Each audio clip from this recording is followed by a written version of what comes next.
Mohanavani Telugu podcast వింటున్న శ్రోతలందరికీ హృదయపూర్వక ధన్యవాదాలు. సత్సంగ బోధ వింటున్న సత్సంగ ప్రియులందరికీ కూడా మరొక్కసారి హృదయపూర్వక ధన్యవాదాలు తెలియజేసుకుంటూ ఈరోజు కూడా మనం సత్సంగ బోధలో మరొక అద్భుతమైన ఆణిముత్యం లాంటి కథ అందరం విని ఆనందించి అందరికీ షేర్ చేద్దాం. ఈరోజు కథ యొక్క శీర్షిక కులశేఖర ఆళ్వార్. ఎవరు ఈ కులశేఖర ఆళ్వార్? ఇతను ఏ రకంగా ఆళ్వారుగా మారారు? అసలు విషయం ఏమిటో ఈ కథలోకి వెళ్ళి తెలుసుకుందాం. కేరళలోని ట్రావెంకూర్ మహారాజ్ సంతతికి చెందిన కులశేఖర మహారాజు గొప్ప రామభక్తుడు. బుద్ధిలో బృహస్పతి వంటివాడు, ఓర్పులో భూదేవి అంతటివాడు, ఇక సంపదలో కుబేరునితో పోల్చదగినవాడు. ఆయన తన దైనందిన కార్యక్రమాలు ఎంతో క్రమశిక్షణతో నిర్వహిస్తూనే ప్రతిరోజు కొంత సమయం తమ గురువుగారి వద్ద రామాయణ గాథ వినడానికి కేటాయించేవాడు.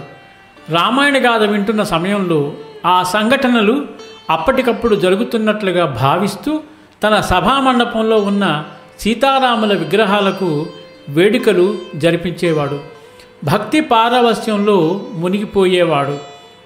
ఇలా ఉండగా ఒకరోజు శ్రీరాముడు ఒంటరిగా 14,000 మంది ఖరదూషణాది రాక్షసులను సంహరించే ఘట్టం గురువుగారు కులశేఖరునికి వినిపిస్తున్నారు. తదాత్యంతో ఆ ఘట్టం వింటున్న మహారాజు హఠాత్తుగా లేచి, ఎవరు నా రాముడిని అలా ఒంటరిగా వదిలిపెట్టిన వారు? అంతమందిని ఆయన ఎలా సంహరించగలనని ఆ భారం ఆయనపై మోపారు.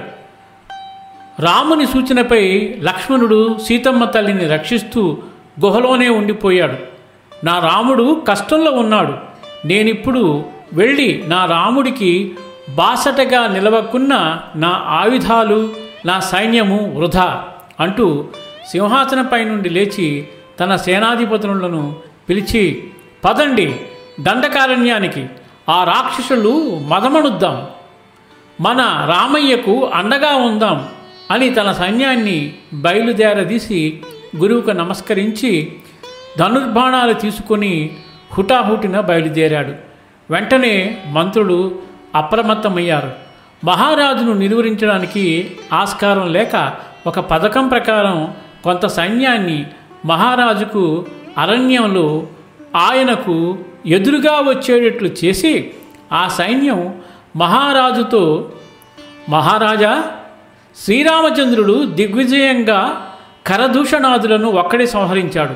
మేము ఆయనకు సహాయంగా వెళ్ళినా మా సహాయం అవసరం లేకపోయింది అని చెప్పి ఆయనను వెనుకకు తీసుకువచ్చారు.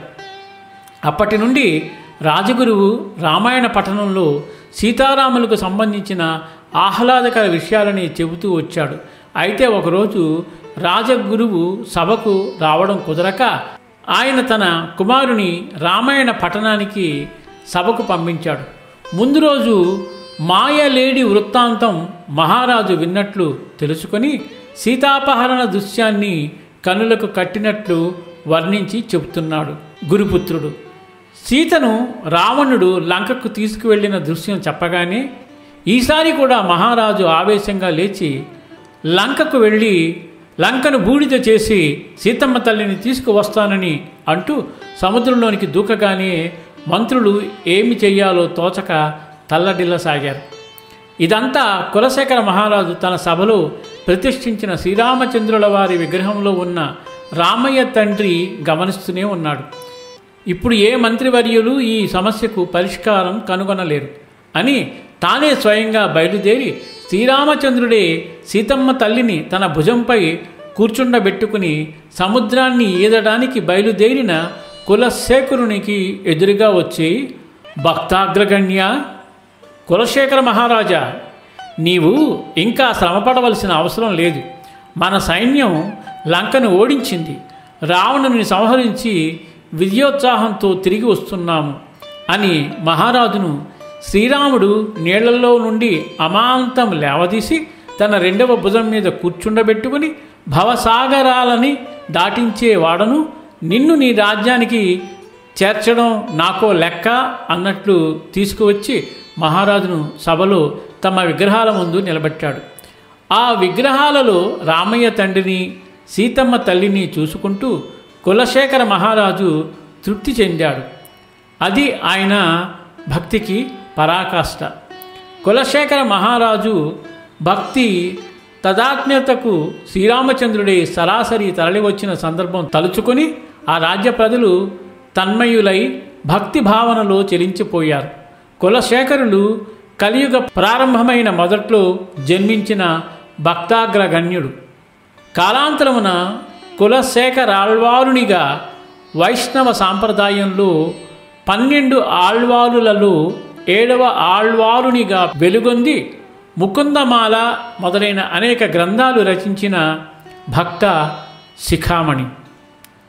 జై శ్రీరామ్, శ్రీరామచంద్ర ప్రభుకి జై. చాలా అద్భుతమైన కథ. శ్రీరామ భక్తులు ఎందరెందరో ఉన్నారు. కొంతమందే మనకి తెలుసు, ఇటువంటి వారు చాలామంది ఉన్నారు. వాళ్ళల్లో ఒకరైన ఈ గొప్ప వ్యక్తి గురించి మనకి ఎంత అద్భుతంగా అందించిన మన రచయిత శ్రీ యలవర్తి శేఖర్ రాజు గారికి మోహనవాణి మరియు మోహనవాణి శ్రోతల తరపున హృదయపూర్వక ధన్యవాదాలు తెలియజేసుకుంటూ మళ్ళీ మరొక అద్భుతమైన కథతో మీ ముందుకు వస్తాను. సర్వే జన సుఖినో భవంతు, లోకా సమస్త సుఖినో భవంతు. ధన్యవాదాలు. స్వస్తి. మోహనవాణి తెలుగు పాడ్కాస్ట్ వింటున్న శ్రోతలందరికీ హృదయపూర్వక ధన్యవాదాలు. వినండి, వినిపించండి, వింటూనే ఉండండి మోహనవాణి తెలుగు పాడ్కాస్ట్. మీరు వింటున్నారు మోహనవాణి.